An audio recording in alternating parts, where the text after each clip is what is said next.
गर्ने विभागहरूबाट काम गर्ने लगायतका कामहरू यो बेलासम्म भरपूर तरिकाले गरियो। विगतका 3 वर्षदेखि यता कोरोनाको महामारी र चुनावको ह्याङको हिस्सा खासै उपलब्धिमूलक काम गर्न सकिएको थिएन। यही आय व्यय प्रतिवेदनदेखि लिएर जमघट गर्ने खालको कुराहरू पनि कोरोनाको 2 वर्षको यो महामारीले हामी गर्न सकेनौँ। तथापि त्योभन्दा अगाडि धेरै कामहरू हामी गरेका थियौँ। तपाईँहरूको अगाडि नै छ। यो सबै काम गरेर मलाई एउटा सफल सभापति बनाउने तपाईहरुको यो जिम्मेवारी हो। हामी निर्वाचनमा पनि यो पिरियडमा 3 पटक डाक्टर शशाङ्क कोइरालालाई जितायौं। यो जिताउने क्रममा पनि म पनि प्रचार समितिकै संयोजककै रूपमा रहे। कृष्णचन्द्र नेपालीलाई पनि जितायौं। स्थानीय निर्वाचनमा हामी 65 जना जित्यौं, तर मेयर जित्न सकेन। तथापि पनि हामी 2/3 हिसाबमा निर्वाचन जितेका थियौं। यो सबै कार्यकालमा गरिएका कर्महरूमा तपाईहरु सम्पूर्णले असाध्यै मन वचन कर्मले यो नगर कार्य समितिलाई सहयोग गर्नुभयो। यो सहयोगप्रति म आभार व्यक्त गर्दछु। यहाँहरूलाई धेरै धेरै धन्यवाद दिन चाहन्छु र आगामी दिनहरूमा पनि अझै यस्ता सहयोगका अपेक्षा गर्दछु। हामी अब 14औं महाधिवेशनको सङ्घारमा छौं। नेपाली कांग्रेस एकपटक जित्ने अर्को पटक हार्ने इतिहासमा हामीले देखिरहेका छौं। यो परिस्थिति के भयो भने हामी कांग्रेस आफैमा एकजुट हुन नसकेको परिस्थितिले त्यस्तो भएको हो भन्ने खालको ठम्माइ छ। त्यसकारण यो 14औं महाधिवेशन एकताको महाधिवेशनको साथमा एकजुट एक मन भएर लाग्न पर्ने एउटा बाध्यात्मक परिस्थिति आएको छ। त्यो परिस्थितिमा यहाँहरु सबैले साथ दिनुहुनेछ भन्ने मलाई विश्वास लागेको छ।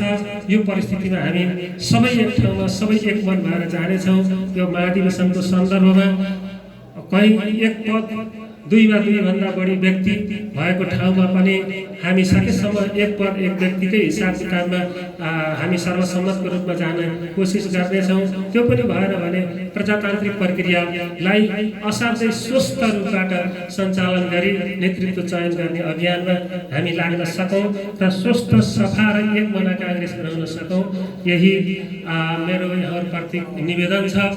र कार्य समितिलाई अघि नै आय व्ययको विवरण सहित हामीले आय व्यय विवरण सहित पनि बुझायौं।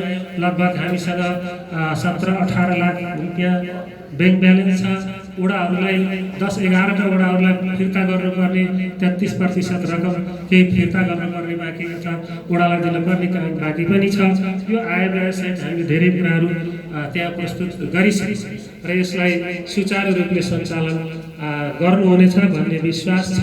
र अब आउने समितिलाई म आफू भएको भए यो गर्न पर्थ्यो भन्ने लागेको जे छ त्यो आउने समितिलाई पनि निवेदन गर्न चाहन्छु कि अब नेपाली कांग्रेस नगर समिति गैंडाकोटे के गर्ने त भन्ने विषयमा मैले निकालेका आँकडाहरू यहाँ छन्, जसमा यहाँप्रति म प्रस्तुत गर्न चाहन्छु। हाम्रो यो बनेको भवन सम्पूर्ण रूपबाट तयार अझै भइसकेका छैन। केही कतै अझै सम्भार अझै गर्नुपर्ने केही कामहरू छन्। यसलाई सशक्त रूपले यसलाई पूरा गर्नु छ। यहाँ एउटा सभा हल यहाँदेखि वहाँसम्मको एउटा सभा हल बनाएर 500 देखि 700 मान्छेले सभा गर्न सक्ने एउटा सभा हल निर्माण गर्नुपर्ने यहाँको आवश्यकता छ। अफिसको राम्रो व्यवस्थापन भइसकेको छैन। अफिसको राम्रो व्यवस्थापन गर्नुपर्ने यहाँको आवश्यकता छ। वडा नम्बर 2 मा भएको ट्रेड युनियनको नाममा भएको जग्गा पार्टीको मातहतले राष्ट्रिय स्तरको कार्यक्रम गराउनुपर्ने नेपाली कांग्रेस नगर समितिको मातहतमा ल्याउनु पर्ने खालको यो आवश्यकता छ। यो गर्नै पर्ने छ। त्यसको व्यवस्थापन भएको छैन। र त्यस्तै गरी बीपी अध्ययन केन्द्र हामीले कार्य सञ्चालन निर्देशिकामा व्यवस्था गरे बमोजिम अध्ययन केन्द्रको रूपमा यहाँ व्यवस्था विकास गर्ने भनेर योजना बनाएका थियौँ। केही समिति पनि गठन गर्यौँ। त्यहाँ अहिलेसम्म त्यसको काम हुन सकेको छैन। अबको समितिले यो काम पनि गर्न सकोस्।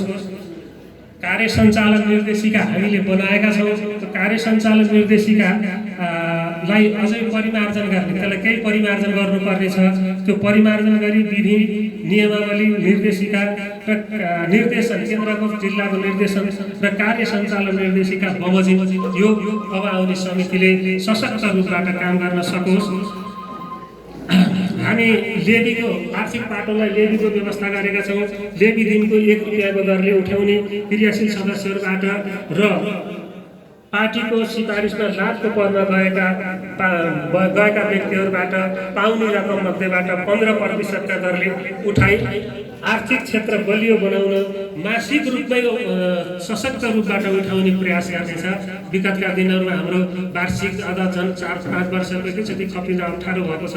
त्यसलाई मासिक रूपमै अनिवार्य रूपमा उठाउने खालको व्यवस्था यसले गर्न सकोस् र विपद कोष निर्माण गरेर पार्टीले आर्थिक सहयोग गर्न पर्ने निकायहरू हुन्छन् धेरै, ती आर्थिक सहयोग गर्ने निकायलाई विपद कोष खडा गरी त्यही कोषबाट खर्च हुने गरी त्यसको व्यवस्थापन गर्न सकोस् र दलित, जनजाति, अपाङ्ग, असहाय, पिछडा वर्ग, जङ्गल र नदीका किनारमा बसोबास गर्ने व्यक्तिहरूसँग नेपाली काङ्ग्रेसको पहुँच र सङ्गठनको पहुँच अझ बलियो रूपबाट पुग्न सकेको छैन।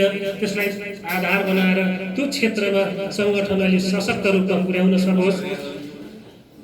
अनि टोल समिति, वार्ड समिति र नगर समितिको काम कर्तव्यको बारेमा के हो त हाम्रो काम कर्तव्यको बारेमा उनीहरूलाई सशक्त रूपमा बुझाउँदै आफ्नो जिम्मेवारीमा सशक्त रूपमा परिचालन गर्ने खालको काम पनि यो नगर समितिले गर्नुपर्ने छ र आवश्यक मात्रामा उपसमिति र विभागहरू गठन गरी तिनीहरूलाई काम जिम्मा दिएर सबैलाई कामको भार दिएर सञ्चालन गर्ने पद्धति ल्याउन सकोस्।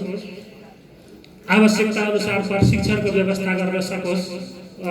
जनप्रतिनिधिलाई हुन्छ अथवा क्रियाशील सदस्यलाई हुन्छ, पदमा पुगेका मान्छेलाई हुन्छ, कोलाई कुन बेलामा कस्तो प्रकारको प्रशिक्षण आवश्यक पर्छ त्यो अनुसारको आवश्यकता अनुसार प्रशिक्षण दिने व्यवस्था पनि यसले गर्न सकोस्। पार्टी संस्थागत रूपमा सञ्चालन गर्ने र विकास निर्माणका काम यहाँ नभएको कुरा संस्थागत रूपमा केही सञ्चालन भएको छ। अब अझै सशक्त रूपबाट संस्थागत रूपबाट सञ्चालन गर्ने र विकास निर्माणका काम पार्टीको निर्णय अनुसार गर्ने पद्धतिलाई अवलम्बन गर्ने खालको कामहरू गरोस्। अहिले विकासका कामहरू जति भएका छन् त्यो सबै पार्टी पङ्क्तिलाई थाहा नभएका कारणले काङ्ग्रेसले गरेको हो भनेर हामी भन्न पाइरहेका छैनौँ। त्यसकारण सम्पूर्ण विकासका क्रियाकलापहरू जे जति छन् त्यो पार्टीको निकायबाट, पार्टीको निर्णयबाट गर्ने गरियोस्। त्यो भयो भने जनतासँग गरेको काम पहुँचमा पुग्छ भन्ने छ। सूचनाको काम हामीलाई सबैभन्दा आरोप आउँछ, मैले त थाहै पाइनँ यो कार्यक्रमले कुनै पनि सूचना पाइन, थाहा पाइन भन्ने खालको गुनासो धेरै साथीहरूबाट जहिले पनि आउने गरेको छ। यसलाई कसरी हुन्छ अहिलेको प्राविधिक माध्यमहरू, प्रविधिहरू प्रयोग गरेर यो सूचनाको कामलाई अझ बढी प्रभावकारी बनाउन सकोस्। सुखमा पनि काङ्ग्रेस, दुःखमा पनि काङ्ग्रेस भन्ने अभियान हामीले चलाइरहेका छौँ 52 सालदेखि। यसलाई अझ सशक्त रूपबाट निरन्तर दिँदै जन्मदा पनि काङ्ग्रेस भन्ने नयाँ अभियान पनि पुर्याउन सकियो भने सायद काङ्ग्रेसको अझ राम्रो पहुँच पुग्छ कि भन्ने छ। त्यसकारण जन्मदाखेरि पनि काङ्ग्रेस भन्ने अभियान लिएर यो नयाँ समिति यो 5 वर्ष सञ्चालन हुन सकोस्। मैले यो काम गर्न थिएँ भन्ने खालको कुराहरू छ र यदि भन्दै यहाँहरूलाई अहिलेसम्म मैले गरेका कर्महरू, हाम्रा पार्टीका साथीहरूले गरेका कर्महरू सबै कर्महरू जानी नजानी राम्रै गर्न खोजेका थियौँ। कतिपय राम्रा भयो होला, कतिपय नराम्रा भयो होला। नराम्रा तपाईँहरू पैताला पनि चेप्दिनु होला। राम्रा कुरा यो कार्यकालको समिति त गरेको थियो है भनेर भन्ने वातावरण पनि सिर्जना गरिदिनुहुनेछ।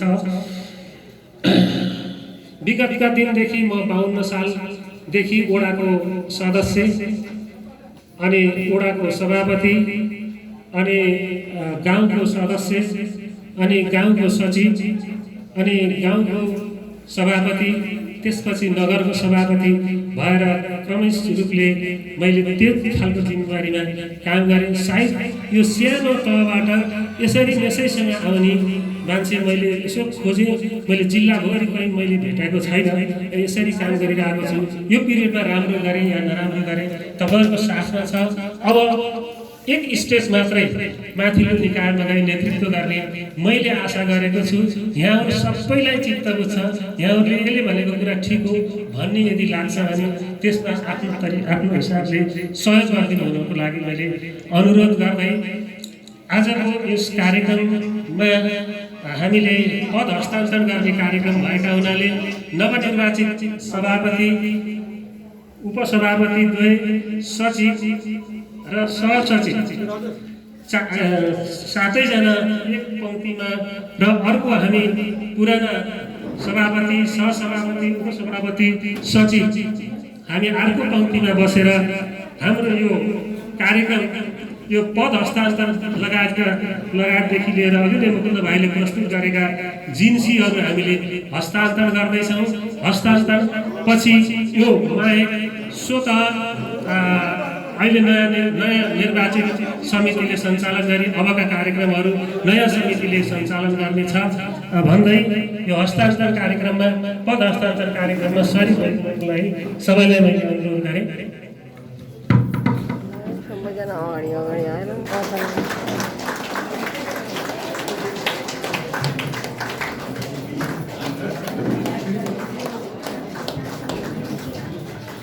जिन्सी सहित नवनिर्वाचित सभापतिलाई म बसेको कुर्सीमा आसन ग्रहण गराउनको निमित्त अनुरोध गर्दै सभापतिको आसन ग्रहण गरिदिनुको लागि म निवेदन गर्दै अबको कार्यक्रममा यही नयाँ निर्वाचित समिति सञ्चालन गरेर भन्दै म यहाँसँग बिदा हुन्छु। जय नेपाल।